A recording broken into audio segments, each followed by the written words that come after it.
Puji Tuhan, Shalom Bapak Ibu. Kita berjumpa di ibadah doa malam online. Jadi secara rekaman dan ditayangkan di YouTube channel Bethany Time Malang di hari Kamis ini Bapak Ibu Saudara. Nah Bapak Ibu Saudara, sebelum Tuhan Yesus disalib ada banyak kejadian-kejadian. Nah malam ini di mana malam Jumat Agung, artinya sebelum Yesus disalib pada Jumat yang agung, kita akan belajar beberapa kisah, beberapa bagian. Jadi banyak ya, mulai dari Taman Getsemani, ya kan?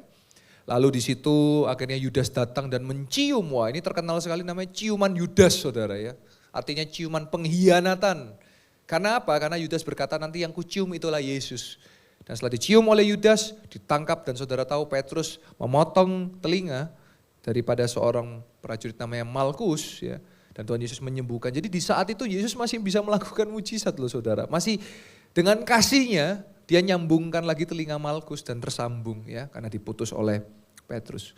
Nah di situ Yesus dalam kondisi yang kemanusiaannya keringat berdarah ya. Dia dalam kondisi yang lemah. Dia ditangkap ya.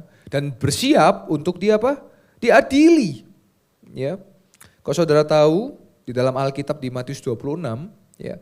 Di situ Yesus ditangkap dan dibawa kepada seorang imam, ya, imam besar yaitu namanya siapa? Kayafas. Nah Bapak Ibu Saudara, Yesus diadili pada pagi hari, berarti di manakah dia pada malam hari? Nah kalau saudara dapat kesempatan, dapat berkat bisa ke Tanah Suci ya, ke Yerusalem. Di situ ada satu tempat di mana diyakini ya, adalah rumah Imam Kayafas. Yang dimana rumah Imam Kayafas memiliki satu gua di bawah untuk meletakkan Yesus dan saat itu Yesus di penjara gua ini selama 1 malam. Karena besoknya akan diadili di Pontius Pilatus. Nah kita akan belajar kisah itu dan ini menjadi satu cerita yang dimana bahwa Yesus mengasihi kita dan dia rela dianiaya bahkan sampai akhirnya disalib. Dan besok Bapak Ibu Saudara kita akan sama-sama memperingati Jumat Agung. Bagaimana Yesus disalib, yang harusnya yang disalib itu Yesus Barabas.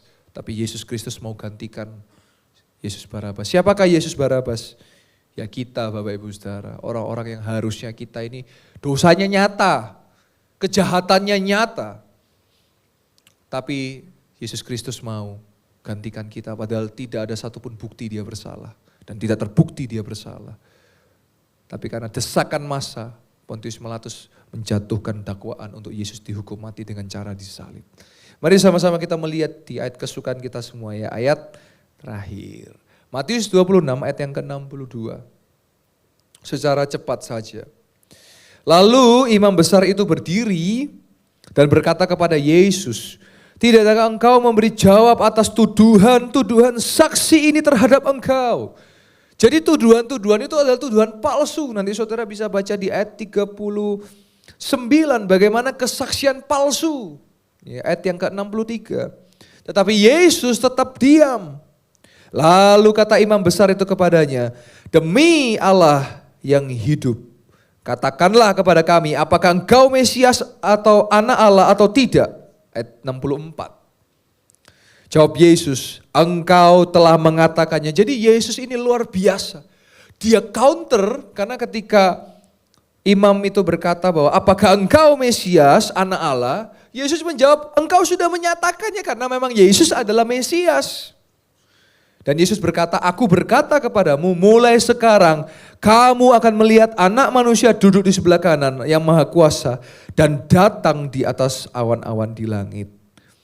Maka imam besar itu mengoyakkan pakaiannya dan berkata, "Ia menghujat Allah. Untuk apa kita perlu saksi lagi sekalang kamu dengar hujatnya." Jadi omongannya Yesus malah dipeluntir saudara. Nah jangan punya mental provokator ya. Yang benar dipeluntir jadi salah. Nah ini Imam Kayafas gini nih, provokator. Dan sampai Yesus dihujat, Yesus disalahkan karena ini lihat nih Yesus menghujat loh. Padahal dia Allah, dia adalah anak manusia. Tapi itu yang dilakukan oleh Imam Kayafas ya karena udah benci ya. Saudara kalau ada kebencian, kepahitan, wow itu semua udah benar pun jadi salah. Ayat 66. Bagaimana pendapat kamu? Ya, mereka menjawab dan berkata, jadi ditanya kepada orang-orang semua yang ada. Ia harus dihukum mati. Wow. Dan ayat 66 dan 67 dan 68 kita melihat bagaimana hebatnya Tuhan kita. Tuhan yang penuh kasih. Padahal dia punya kuasa untuk membalas, tapi dia enggak balas. Lalu mereka apa? Meludahi muka Yesus. Diludahi, ditinju juga. Ditinju, dipukul juga dia. Wow, saudara. Dia dipukul, dia diludahi, dia dicaci maki, dia ditinju, saudara. Apakah dia membalas? Dia tidak membalas. Ayat 68. Dan berkata, ini kalau bagi saya ini insulted. Insulted itu apa? Nyindir atau menghina ya. Cobalah katakan kepada kami, hai Mesias, siapakah yang memungkul engkau? Nah ini sering kita dengar ya, wow berarti yang bunuh manusia bisa bunuh Tuhan, hebat gitu ya. Konsepnya enggak seperti itu. Ini kan sama. Mesias dipukul kan, Mesias diludahi kan, Mesias ditinju kan. Bapak Ibu Saudara, sebelum kita besok akan memperingati Jumat Agung, yang dimana kejadian ini nyata ribuan tahun yang lalu. Di dalam gua itu saudara, ada bercak darah yang dimana dicek, darahnya itu darah manusia yang hanya lahir dari wanita. Artinya kita tahu bahwa Yesus itu lahir dari pekerjaan Roh Kudus yang dimana tidak ada sentuhan dari pria di situ. Artinya apa? Jelas bahwa manusia, anak manusia ini adalah Yesus Kristus dan bukti itu nyata. Nah sebelum besok kita akan memperingati Yesus disalib, mari kita melihat dalam kemanusiaannya dia menderita saudara-saudara. Dia mau diludahi buat kita, dia mau ditinju buat kita, bahkan dia mau dipukul buat kita. Ya. Dan kalau saudara tahu, Petrus pun sampai menyangkal dia. Dan dia keesokan harinya dia diperhadapkan di Pontius Pilatus. Kembali lagi orang mendakwa dia, menjatuhkan dia. Dan sampai akhirnya diputuskan Yesus menggantikan Yesus Barabas. Dan tahukah saudara, Pontius Pilatus mencuci tangan dan berkata, biar kalian tanggung, kalau bahasa sekarang itu wis tanggung jawab dewe, karena aku gak menemukan salahnya Yesus. Dan saudara tahu kalau nanti hari di mana Yesus disalib, prajurit Romawi ketika menusuk lambungnya, tersadarlah, terbukalah mata iman mereka. Benar bahwa ini adalah anak Allah, benar bahwa ini adalah Mesias. Nah hari ini kita tahu sama-sama Bapak Ibu, karena kasih dia mau lakukan itu.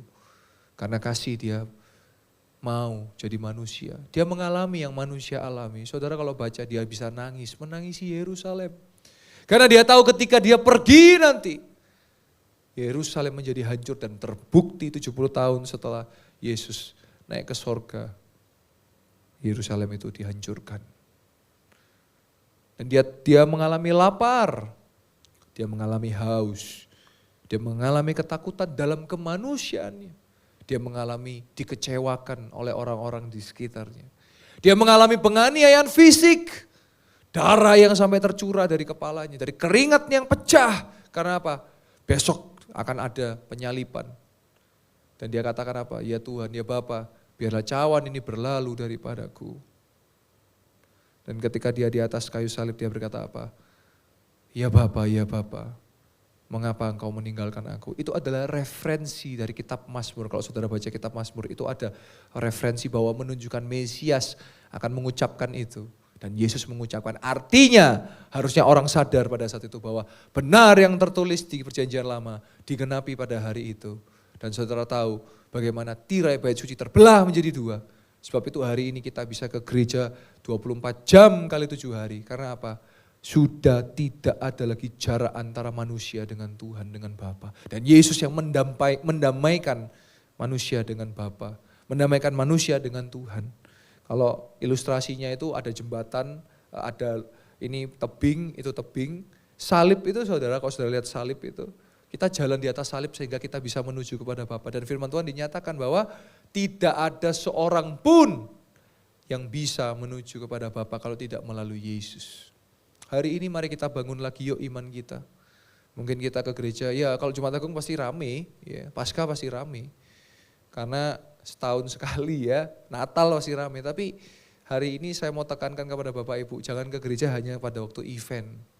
Tapi pada waktu ibadah biasa pun datanglah. Kenapa? Karena saudara perlu berjumpa dengan Yesus, saudara perlu berjumpa dengan orang-orang yang dikasihi Yesus, jemaatnya. Ya. Jadi saudara tadi sudah membaca bagaimana malamnya Yesus mengalami kesakitan. Dia harus ditaruh di dalam gua penjara.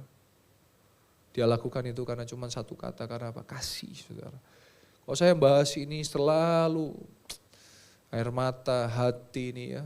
Karena apa, saudara? Karena kasih Tuhan itu begitu luar biasa. Yesus itu luar biasa, saudara. Harusnya kita aja kadang-kadang, jangankan disalib Bapak Ibu. Ketusuk duri ketusuk tanaman berduri aja itu aja udah kayak kiamat gitu ya. Lah ini loh saudara. Kepalanya ketusuk mahkota berduri, saudara.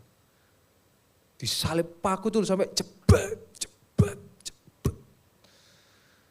Dan salibnya itu bukan, saudara tahu lagu, dia memilih disalib, dia memilih kayu yang kasar, ya, dan paku yang tajam.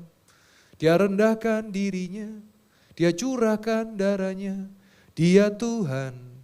Dia Raja yang memilih disalib. Dia milihnya kayu yang kasar. Ya. Kalau yang buat drama ini ya kayunya halus ya. Kalau kasar kasihan nanti pemerannya ya. Terluka beneran. Ya. Ya, jadi itu Tuhan kita, Tuhan Yesus ya. Ya saya percaya firman Tuhan yang singkat ini biar menguatkan setiap kita Bapak Ibu Saudara. Biar di malam ini sebelum nanti saudara tidur, besok datang ke gereja dimanapun saudara berada, yang di Malang datang ke Yestoya, yang di luar kota ya ke gereja masing-masing. Kita datang bahwa kita tahu kita punya Tuhan yang mengasihi. Oleh sebab itu, mari kita juga mengasihi Tuhan melalui hidup kita.